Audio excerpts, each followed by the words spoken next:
السلام عليكم ورحمة الله وبركاته. أعوذ بالله من الشيطان الرجيم. بسم الله الرحمن الرحيم.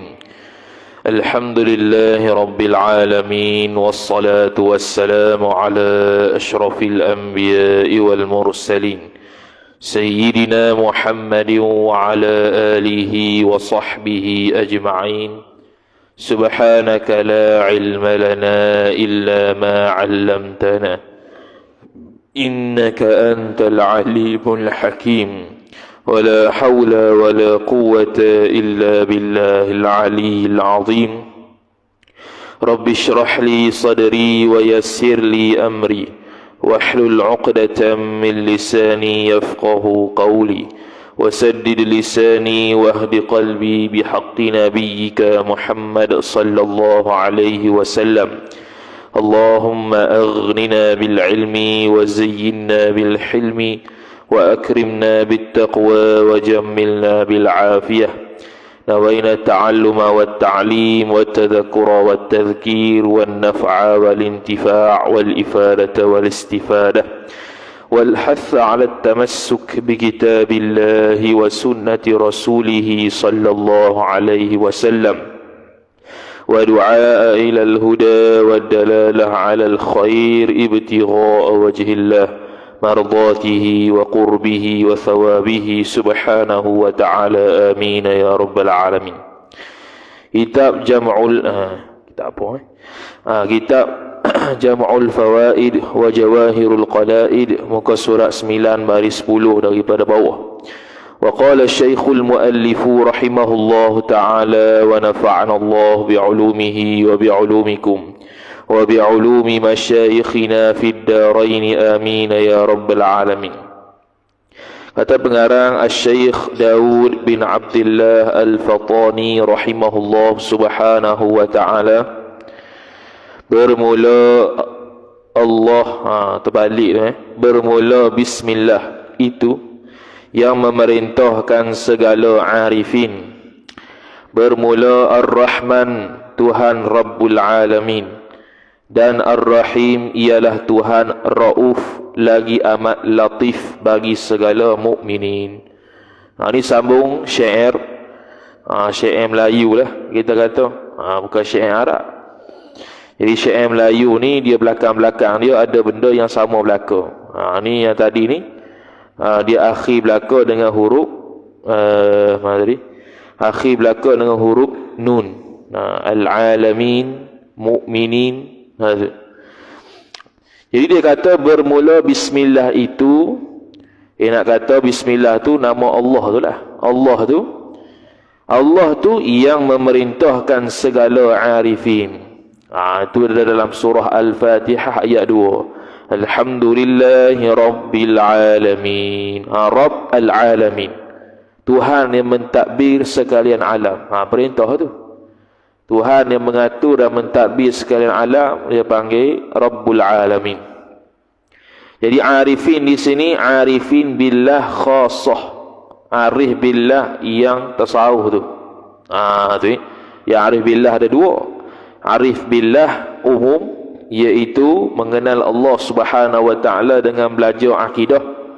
Yang kedua arif billah khassah, iaitu kenal Allah Subhanahu wa taala melalui Allah taala memberikan zauqiyah, satu rasa tentang kewujudan Allah Subhanahu wa taala, sehingga dia tu takut lebih daripada orang lain kepada Allah Subhanahu wa taala. Jadi Allah taala walaupun dia tu arifin, orang yang arif billah, orang yang kenal Allah taala sesungguhnya, masih lagi Allah taala memerintahkan dia, menguruskan segala takdirnya. Bermula Ar-Rahman, Tuhan Rabbul Alamin. Ar-Rahman kalau terjemah kita, Tuhan yang maha pengasih lah. Tuhan yang maha pemurah. Ar-Rahman. Kalau pada ayat Mekah, Syekh Wan Ismail Al-Fatani, pengarang kitab Baquratul Amani, dia terjemah Allah Ta'ala yang maha boros. Boros. Boros kok mana? Boros dengan makna tak kedekut langsung, beri belaka pada orang. Orang kafir dia beri, orang Islam dia beri, orang sakit dia beri, orang munafik dia beri belaka. Beri apa? bagi nafah, bagi harta, bagi tempat tinggal, bagi makan, bagi minum, bagi belaka. Dia tak kira. Orang Islam ke, orang kafir ke, orang munafik ke, apa saja diberi belaka. Tu Ar-Rahman. Dia panggil Al-Mun'imu bi Jalailin Ni'am. Tuhan yang memberi nikmat dengan nikmat yang besar-besar, yang semua orang dapat. Itulah hak tadi tu. Kemudian, dan Ar-Rahim itu Tuhan Ghaffarudz Dzunub. Ar-Rahim ialah Tuhan Ghaffar. Ghaffar ni Maha Pengampun. Az-Dzunub, Maha Pengampun dosa. Az-Dzunub tu dosa-dosa. Ar-Rahim ni apa pula? Al-Mun'imu bidaqaiqin ni'am. Tuhan yang memberi nikmat yang halus-halus. Dalam kitab Sirajul Huda dia kata memberi nikmat yang seni-seni. Tu. Apa tu? Iaitu beri nikmat yang tak semua orang dapat. Contoh, nikmat Islam, nikmat iman. Tu Rahim. Dia beri khusus pada kita. Dia beri tak pada orang, semua orang tak beri. Kat dunia ni sikit saja yang dia beri Islam, iman. Hak lain kafir. Wal'iyadzubillah. Syurga, Allah Ta'ala beri belaka? Tak beri belaka. Ada yang masuk neraka, ada masuk syurga. Masuk syurga tu dapat Ar-Rahim Allah Ta'ala. Melihat Allah Subhanahu Wa Ta'ala di akhirat, sebelum masuk syurga dan selepas masuk syurga, bukan semua dapat. Orang yang orang kafir tak dapat tengok. Orang Islam yang mukmin masuk syurga dapat tengok. Tu kelebihan Ar-Rahim. Jadi dikaitkan Ar-Rahim dengan Ghaffarudz Dzunub. Tuhan Tuhan yang Maha Pengampun segala dosa-dosa. Sebab bukan semua orang yang Allah Ta'ala ampun dosa dia. Ada yang Allah Ta'ala tak ampun, ada yang Allah Ta'ala ampun. Kemudian kata musannif, maka barang siapa ada di dalam hatinya hati barang siapa itu alimun. Alim ni Tuhan yang Maha mengetahui. Siapa-siapa dalam hati dia ada Allah Ta'ala lah. Senang ceritanya. Dan agama barang siapa itu mustaqim, lurus, iaitu agama Islam. Dan perkataan barang siapa tadi, Bismillahirrahmanirrahim. 3 ni. Maka ialah serta Muhammad sallallahu alaihi wasallam di dalam jannatin na'im, iaitu syurga yang penuh nikmat. Noktah. Jadi pengarang musannif kita Syekh Daud Al-Fatani beri 3 kata hikmah ni lah. 3 benda. Pertama, ucapan dia Bismillahirrahmanirrahim. Jangan tinggal. Saat ini dia akan cerita karamat. Karamat Bismillahirrahmanirrahim pada seseorang ni sehingga dia boleh masuk Islam orang lain. Kemudian agama dia agama Islam. Okey, agama Islam lah kita ni. Lepas tu hati dia ada Allah Ta'ala. Ni payah sikit. Tu sebab hati kita kadang-kadang turun naik. Ada kala ingat Allah, ada kala tak ingat langsung. Ada kala ingat dunia, ada kala ingat Allah. Tak apalah, asal ada. Jangan tarik langsung. Dalam sembahyang pun bukan semua. Daripada takbir sampai salam ada Allah Ta'ala. Boleh jadi waktu takbir je, lepas takbir, pergi London, pergi Brazil, pergi Qatar, masuk Malaysia, masuk Terengganu, baru salam, Assalamualaikum, baru sedar. Itu kadar pahala kita lah. Lagi banyak kita ingat Allah Ta'ala dalam sembahyang, lagi banyak lah pahala yang Allah Ta'ala akan beri. Kemudian kata musannif rahimahullahu ta'ala, bermula bismillah, permulaan tiap-tiap amar. Tiap-tiap amar ni tiap-tiap pekerjaan, perkara lah. Jadi bismillahirrahmanirrahim, pastikan kita amal. Nak naik kenderaan, bismillah. Paling kurang bismillah lah. Panjang sikit, bismillahirrahmanirrahim. Panjang sikit, bismillahirrahmanirrahim. Nak masuk masjid, bismillahirrahmanirrahim. Masuk rumah, bismillahirrahmanirrahim. Bismillah belaka. Barulah kita ni dipanggil orang yang sebati dengan bismillahirrahmanirrahim dalam ucapan kita. Nak makan, bismillahirrahmanirrahim. Nak minum, bismillahirrahmanirrahim. Masuk tandah. Masuk tandah, bismillah kau. Tapi bismillah tu sebelum masuk tandah. Jangan masuk dalam tandah tu baru bismillah. Dan kesudahannya, kebiasaannya alhamdulillah belaka lah. Lepas makan, alhamdulillah. Kalau keluar rumah bukan alhamdulillah. Keluar rumah bismillahi tawakkaltu ala Allah. Bismillah juga, cuma lain sikit. Sebab kita nak tawakal rumah kita ni jadi apa tak kita tak tahu. Kita nak tinggal rumah ni. Jadi kita pun baca bismillahi tawakkaltu ala Allah. Gitu. Nak elak daripada mudarat, bismillahilladzi la yadurru ma'asmihi syai'un fil ardi wala fis sama'i wa huwas sami'ul alim. Tu. Macam-macam. Kemudian kata musannif rahimahullahu taala, dan dengan Ar-Rahman diharap akan tiap-tiap kullu khair. Dia bercakap syarat campur-campur sikit. Kullu khair tu makna setiap kebaikan. Ar-Rahman, Tuhan yang Maha Pemurah itu diharapkan akan tiap-tiap banyak kebaikan. Kebaikan apa? Kebaikan dari sudut rezeki, kebaikan dari sudut ilmu, kebaikan dari sudut harta, pangkat, rumah, kereta, sebagainya. Tu. Jiran yang baik. Rumah yang luas ataupun rumah yang selesa itu antara nikmat yang besar. Jiran yang baik itu antara nikmat yang besar. Jangan duk rasa jiran tak ada kaitan aku, tak ada. Jiran yang baik tak buat bising, dia jemput kita bila pergi mana-mana, walimah ke apa ke, selalu berkomunikasi dengan kita. Itu jiran yang baik, tu nikmat yang besar, tak semua orang dapat. Tu Dan Ar-Rahim, dan dengan Ar-Rahim diampun dosa, diampun dosa, diampun dosaku, gitu. Dosaku, bukan sambung tu. Jadi dosa kudanya, selesai masalah. Kuda kat mana pula? Dosaku, hak tadi tu lah lebih kurang ya. Diampunkan dosaku. Dan dapat kesukaan pada hari hasyar. Hasyar ni hari dihimpunkan segala manusia. Tempat himpun tu dia panggil mahsyar. Tu yang kita panggil mahsyar. Hasyar tu dihimpunkan proses perhimpunan manusia. Kalau mahsyar tempat perhimpunan manusia di akhirat sanalah. Bangkit daripada kubur nak pergi kepada mahsyar, dia panggil nasyar dengan nun. Nun shin ra, nasyar. Bermula terlebih jauh pada fikir hati orang yang tiada salim. Jauh pada fikir hati orang yang tiada salim. Salim ni sejahtera. Orang yang tidak sejahtera. Tidak sejahtera apa ni? Tidak sejahtera rohani, tidak sejahtera akal, tidak sejahtera agamanya. Dan jalannya jalan orang yang terlebih jauh fikir hati ni tiada mustaqim. Tiada mustaqim, yakni agamanya tak lurus, tak istiqamah, buat dosa, maksiat, sehingga agama dia tidak sempurna. Dan tiada mengucap bismillahirrahmanirrahim. Orang dia tak ucap langsung. Makan pun tak ucap bismillah, minum pun tak ucap bismillah. Apa buat perbuatan yang baik yang dianjurkan syarak baca bismillah, dia tak baca. Maka dimasukkan orang ni akan neraka jahim. Dah kok mana baca bismillah tu boleh masuk neraka jahim. Ini nak kata kelebihan bismillahirrahmanirrahim satu. Yang kedua, boleh jadi tak baca bismillah masuk neraka. Sebab apa? Sebab baca bismillah tu ada yang wajib, iaitu bismillah ketika baca Fatihah.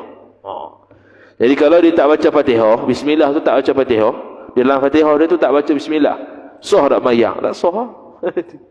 Fatihah tak sah dalam sembahyang tu. Sebab tak cukup 7 ayat. Lepas tu dia sembahyang pun tidak sah. Sedangkan dia taklid mazhab Syafi'i. Lepas tu sa'i ke akhirat dia seperti tidak sembahyang. Jadi tidak sah di sini ialah dia tidak sembahyang. Bila dia tidak sembahyang, ada tak pahala? Tak ada pahala. Lepas tu dosa. Bila dosa, Allah Ta'ala tak ampun, masuk neraka. Tu kata neraka jahim. Kalau yang tidak mustaqim, tidak lurus agamanya, tu jelaslah maksiat, derhaka pada Allah Ta'ala, zalim ke orang, tu biasalah. Tu. Kemudian dan diminumkan, nun tu tak ada. Dan diminumkan az-zaqum dan hamim. Az-zaqum ni makanlah, buah zaqum. Dan hamim, air panah, air nanah. Air panah, air nanah. Hak ni minuman orang kafir. Minuman orang mukmin yang masuk neraka, dia tidak makan, dia tidak minum, kerana sudah minum telaga haud Nabi sallallahu alaihi wasallam. Walaupun dia dihalau pada awalnya daripada minum bersama dengan Nabi sallallahu alaihi wasallam, tapi akhirnya sebelum dia masuk neraka dia akan minum juga telaga haud Nabi sallallahu alaihi wasallam, maka dia tidak akan pernah dahaga, tak akan pernah makan, tak pernah rasa lapar dan dahaga di neraka.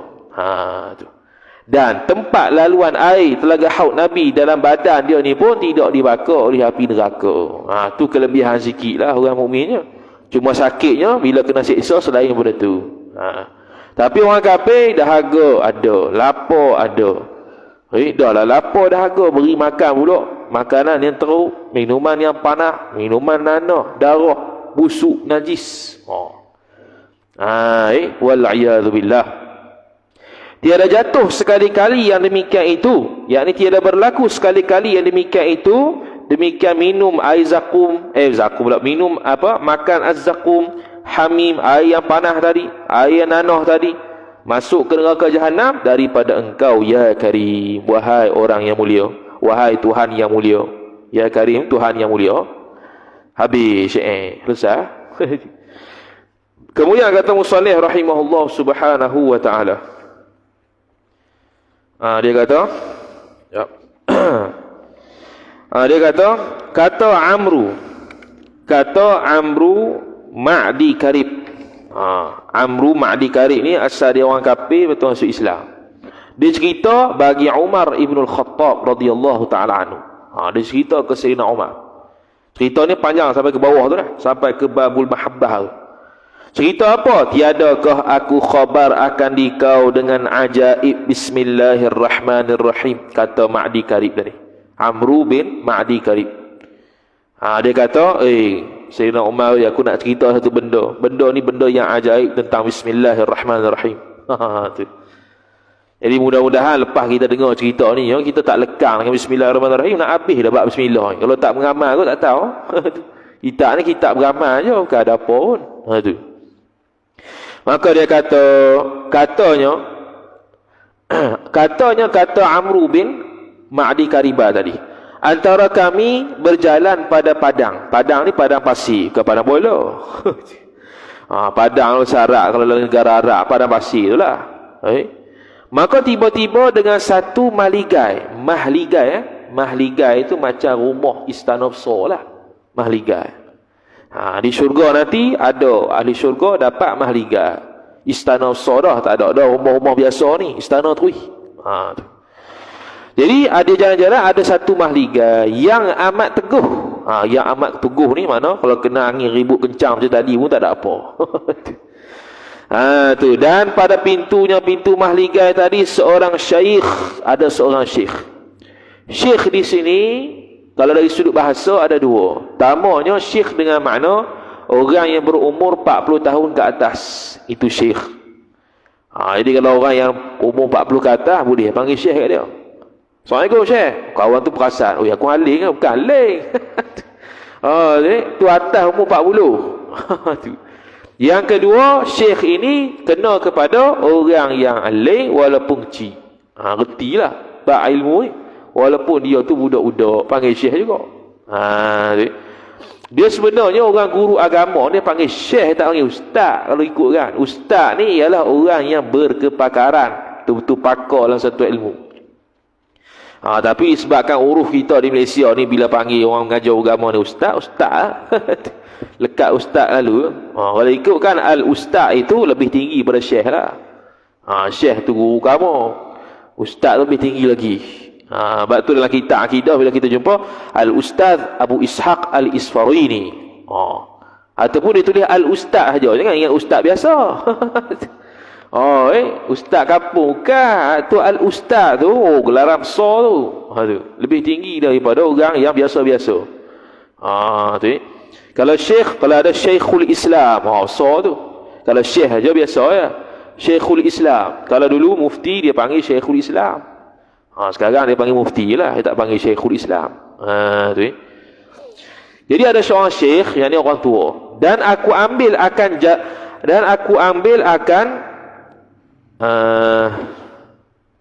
jariah syekh. Jariah ni hamba perempuan.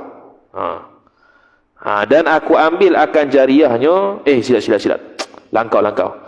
Pada pintunya seorang syekh. Yang duduk ia syekh tadi. Dan ada padanya pada syekh tadi seorang jariah yang amat elok. Seorang hamba perempuan yang cantik lah.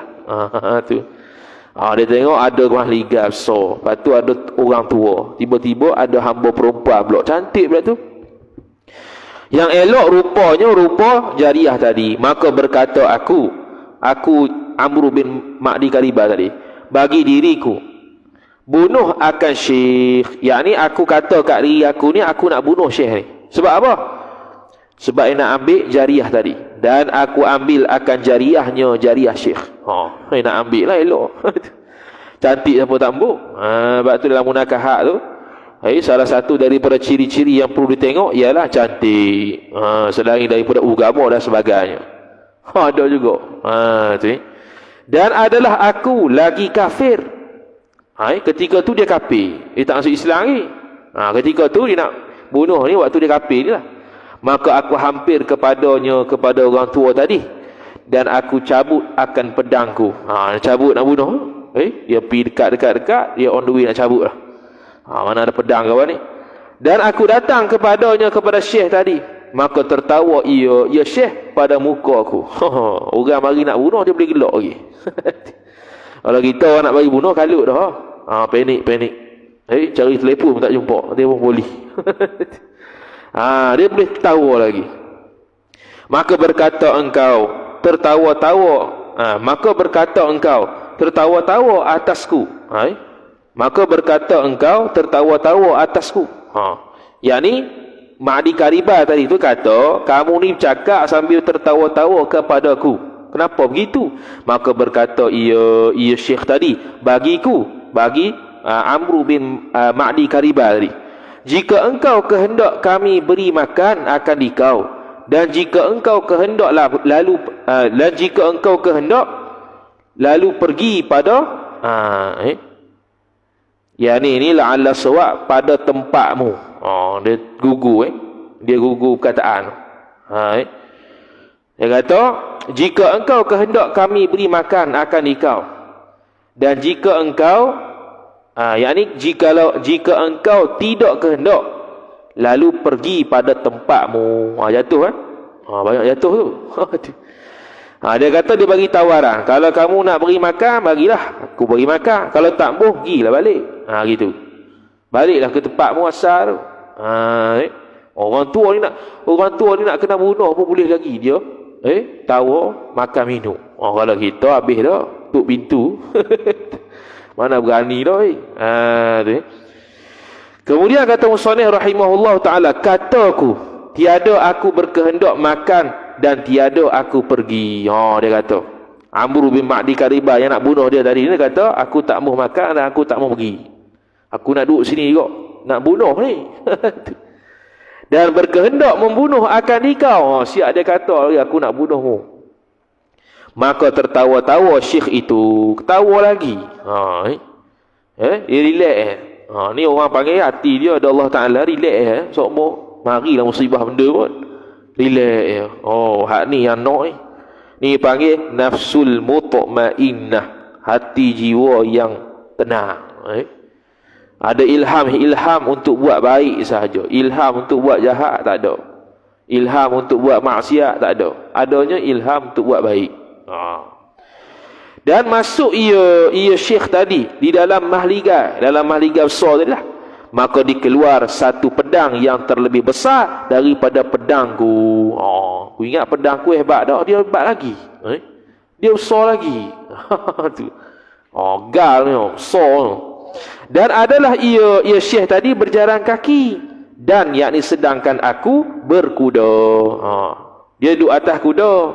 Jadi orang dulu, zaman dulu, dia waktu perang tu dia ada kuda lah. Kuda tu sebagai kenderaan. Kemudian dia akan pasang pedang, dia akan perang lah dalam keadaan begitu. Jadi ada yang perang dengan berkuda, ada yang perang dengan tidak berkuda, dengan jalan kaki. Jadi biasanya bila berkuda bertemu dengan orang yang tidak berkuda menang lah. Tapi dia panggil pondan lah sikit. Sebab apa? Sebab dia tu ada kenderaan, kawan ni tak ada kenderaan. Jadi kelebihan tu ada pada dia daripada orang yang tak ada kenderaan. Jadi dia pondang sikit lah kalau orang bunuh dalam keadaan begitu. Tu Lepas tu dia kata, dan aku kaum Arab. Dia tu kaum Arab, bangsa Arab lah. Malu membunuh orang yang berkuda akan yang berjalan kaki. Yang tu maruah mereka. Mereka tidak akan bunuh orang yang jalan kaki kalau mereka berkuda. Kalau tak, mesti sesama berkuda ataupun mereka akan turun daripada kuda untuk bunuh dia. Tu je. Tapi kalau dia dalam keadaan berkuda, dia bunuh kawan tu yang sedang jalan, yang tak pakai kenderaan kuda, maka tu satu aib bagi orang Arab. Tu je. Maka kataku, nantikan daku hingga aku turun daripada kudaku. Dia pun nak turun lah. Nak bunuh ni, tak mau bunuh dalam keadaan berkuda sebab aib. Maka aku turun daripada kudaku, maka berhempaslah ku dengan dia, dengan syekh tadi. Berhempas ni mana? Ni lah main pedang lah, nak bunuh kawan ni. Tontang nak bunuh kawan ni. Maka menggerakkan dua bibir mulutnya syekh dan membaca sesuatu, kemudian dia rebahkan daku. Dia kalahkan aku.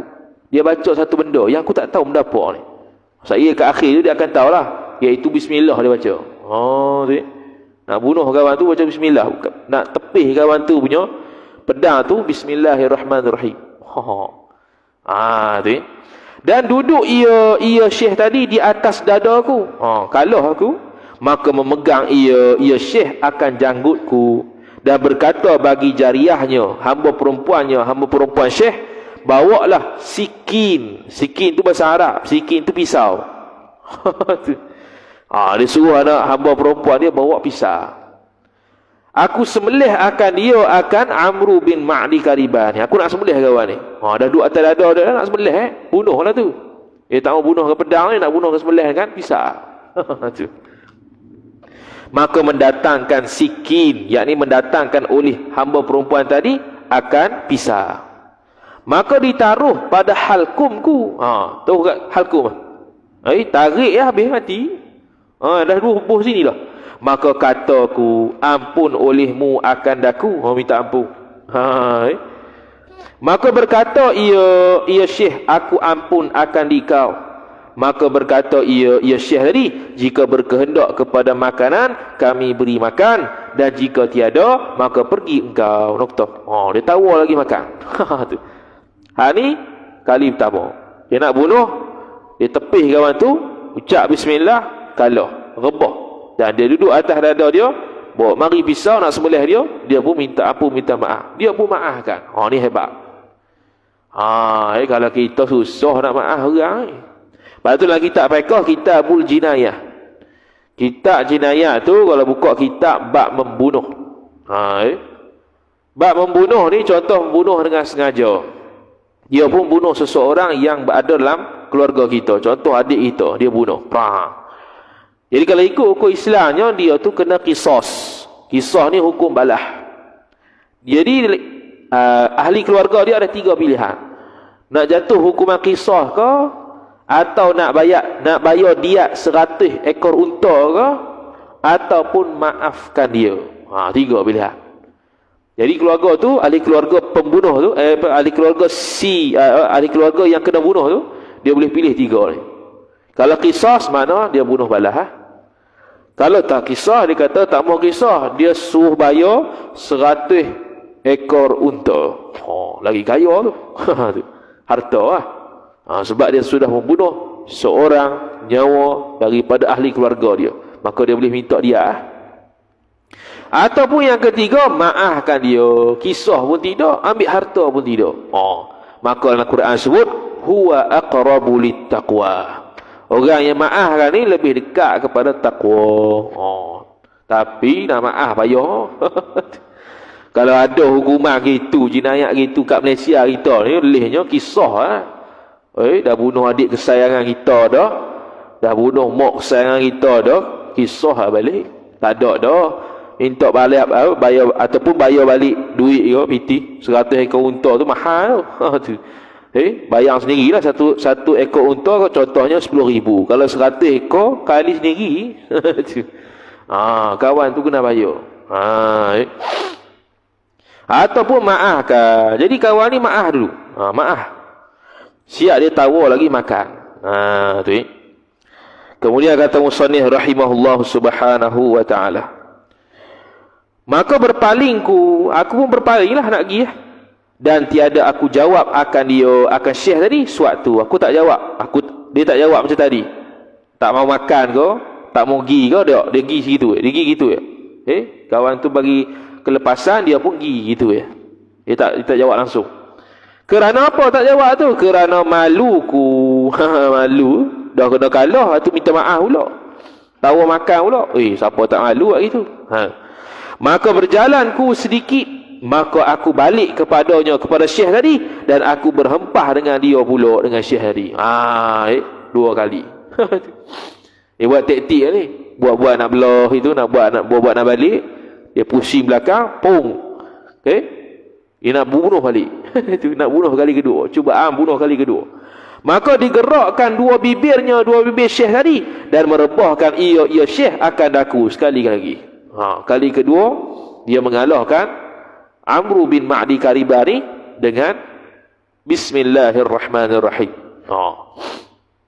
Dan duduk ia Syekh tadi di atas dadaku, kemudian kataku, maafkan olehmu akan daku. Dia minta maaf kali kedua. Kata Syekh, aku maafkan. Noktah. Kemudian kata ia Syekh, jika kehendak akan makanan, aku beri, dan jika tiada, maka pergi engkau. Noktah. Kali kedua dah dia tahu. Nak makan hari ya. Tak mau sudah. Dah nak bunuh, tahu makan pula. Maka pergilah aku, maka berjalan aku sedikit, maka aku berhempah pula dengan dia, dengan Syekh kali ketiga. Ni tak taubat betul ni. Minta maaf memang. Dia minta maaf kena betul-betul. Dia tak minta maaf memang gini. Macam Allah Ta'ala dengan hak Allah Ta'ala. Sehari boleh taubat. Gitu pula. Buat dulu dosa, hari boleh taubat. Tu maknanya taubat memang tu. Ataupun dia taubat dalam hati, sehari buat hari tak apa, boleh taubat hari. Tak jadi gitu. Tak sah taubat dia. Katanya tadi berempah pula dengan dia, maka menggerakkan dua bibir mulutnya Syekh dan merebahkan daku. Sekali lagi, kali ketiga dia kalahkan. Dan duduk ia Syekh di atas dadaku. Maka berkata aku jatuh situ. Maaf olehmu akan daku. Minta maaf kali ketiga pula. Kata Syekh, tiada, yakni tak aku maaf, melainkan dengan syarat. Kali ni dia buat syarat. Kan dia kata maaf, kan dia bagi lagi. Tak serik kawan ni. Jadi dia kata boleh aku nak maaf, tapi syarat. Syarat apa? Bahawa aku cukur kepala engkau. Cukur. Maka kataku, cukur olehmu kepalaku, dan maafkan olehmu akan daku. Noktah. Maka dicukur akan kepalaku, dan jadilah aku hamba Syekh tadi. Jadi hamba. Ni waktu dia kafir ni. Sebab apa jadi hamba? Kerana bahawasanya daripada adat Arab, bahawasanya apabila Allah ni kalah. Allah ni kalah. Dia kurang kaf situ. Apabila kalah seorang laki-laki bagi seorang laki-laki, dan tiada diterimanya dicukur akan kepalanya. Tu. Daripada ada Arab bahawasanya apabila kalah seorang laki-laki bagi seorang laki-laki, dan tiada diterimanya seorang dicukur akan kepalanya, dan dilepaskan jalan seorang, maka jadilah ia seorang tadi hamba baginya, bagi orang yang dia kalah. Jadi adat orang Arabnya ialah bila seseorang tu bertempur ataupun berperang, bukan perang lah, dia panggil gaduh. Laki dengan laki. Kemudian kalah. Kemudian apa? Kemudian kalah. Kemudian kalau orang bagi tawaran untuk cukur, dia tak embuh. Lepas tu dilepaskan kawan tu, maka orang tersebut akan jadi hamba. Tapi sini dia terima cukur tadi. Dia terima cukur tadi. Lagi pula bukan sama laki-laki je, bahkan muda dengan tua. Jadi dia rela jadi hamba dia. Maka duduklah aku berkhidmat akan Syekh tadi beberapa hari. Kemudian kataku baginya bagi Syekh, hei penghuluku, aku orang muda dan engkau seorang tua. Maka engkau rebahkan daku, dan bahwasanya aku ketahui engkau tiada kuasa atas aku, melainkan bahwasanya aku lihat engkau gerakkan dua bibir mulut engkau. Jadi terjadilah dialog tersebut selepas dia jadi hamba pada Syekh ni. Dia tertanya-tanya, kawan ni muda, orang tua ni tua dah. Macam mana orang tua boleh kalahkan hak muda? Sebab tu dia panggil bila berperang. Orang tua kalau nak berperang, sunat untuk dia pakai inai warna hitam pada tempat beruban. Supaya tak nampak tua. Supaya tak nampak tua. Boleh ketika tu orang lelaki pakai inai warna hitam. Tapi kalau selain berperang, haramlah, tak boleh. Sebab apa tak boleh? Sebab dikira menipu pula. Dalam bab perang boleh tipu, sebab tu boleh pakai hitam. Tapi selain perang tak boleh. Yang selain perang boleh pakai warna merah, warna oranye ke. Ikutlah selain pada hitam. Maka aku ketahui bahawasanya engkau membaca suatu. Ada aku tahu membaca satu benda ni. Maka jadi menang engkau atasku dengan demikian bacaan engkau. Nokta. Khabarkan olehmu apa yang engkau baca. Dia nak bagi tahu. Dia nak tanya, tertanya-tanya apa yang dia baca ni, sehingga dia boleh mengalahkan kita. Maka kata Syekh tadi, tiada aku ajarkan di kau melainkan atas syarat bahawa engkau Islam. Dia kena masuk Islam dulu pula. Dia bagi syarat pula, boleh aku nak bagi tahu ni, tapi syaratnya mu masuk Islam. Pandai dia. Mula-mula kalah tu tahu jadi hamba. Lepas tu masuk Islam pula. Kemudian aku merdekakan di kau. Syaratnya masuk Islam, lepas tu aku merdekakan di kau. Baik juga Syekh ni pun. Dalam Islam dituntut untuk memerdekakan hamba. Sebab tu kalau ada kafarah-kafarah tertentu, denda yang pertama sekali bebas hamba. Tu ya. Maka kataku, bahkan aku perbuat yang demikian itu, demikian masuk Islam, dan engkau bebaskan aku.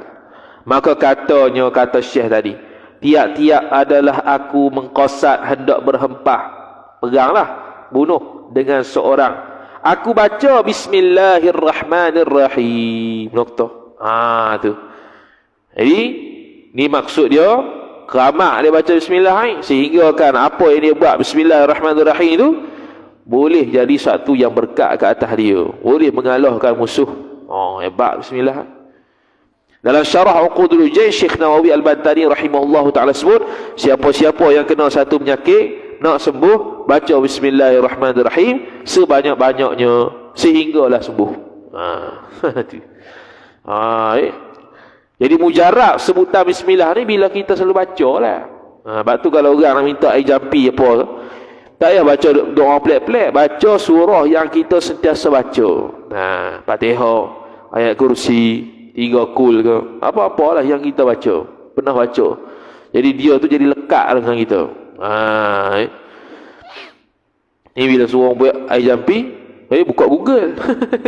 Sebab apa? Tak hafal. Bukan salah hafal. Baca surah benda pun. Yang kita baca selalu. Maka kata Amru bin Ma'di Karibah tadi, maka aku Islam atas dua tangan Syekh tadi. Kemudian hidup ia Syekh beberapa hari, kemudian maka mati ia Syekh tadi. Lepas aku masuk Islam, lepas beberapa hari dia mati dah. Mujur dia mati sebelum mujur aku masuk Islam sebelum dia mati. Kalau dia mati dah tak masuk Islam kawan ni. Kemudian maka aku pusakakan harta Syekh tadi. Maka aku berkahwin dengan anak Syekh tadi. Kahwin. Tapi tadi jariah, anak hamba perempuan ni anak dia. Inilah yang nyata bagiku daripada berkat Bismillahirrahmanirrahim.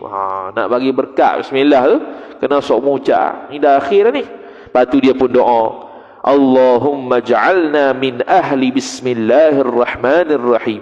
Wahai Tuhan kami, jadikanlah kami daripada golongan orang yang membaca Bismillahirrahmanirrahim. Tu. Wa min ummati Muhammadin ya karim, dan daripada umat Nabi sallallahu alaihi wasallam, wahai Tuhan yang maha mulia. Selesailah bab bismillahirrahmanirrahim, dan juga selesai bab yang pertama dulu, iaitu ta'awudz. Jadi dua benda lah kita boleh beramal, a'udzu billahi minasyaitonir rajim dan juga bismillahirrahmanirrahim. Lepas pada ni babul mahabbati, bab yang menceritakan tentang kecintaan dalam diri seseorang. Mahabbah pula ni, cinta kepada sesama muslim, cinta kepada apa yang patut dicintai, cinta pada Allah Ta'ala, cinta pada Rasul, cinta pada ahli keluarga dan sebagainya. Wallahu Ta'ala alam. A'udzu billahi minasyaitonir rajim. Bismillahirrahmanirrahim. Alhamdulillahi rabbil alamin, wassalatu wassalamu ala asyrafil anbiya'i wal mursalin sayyidina Muhammad wa ala alihi wa sahbihi ajma'in. Allahumma zidna ilma warzuqna fahma. Allahumma zidna ilma warzuqna fahma. Allahumma zidna ilma warzuqna fahma. Wa sallallahu ala sayyidina Muhammad wa ala alihi wa sahbihi wa baraka wa sallam. Walhamdulillahi rabbil alamin. Wassalamu alaikum warahmatullahi wabarakatuh.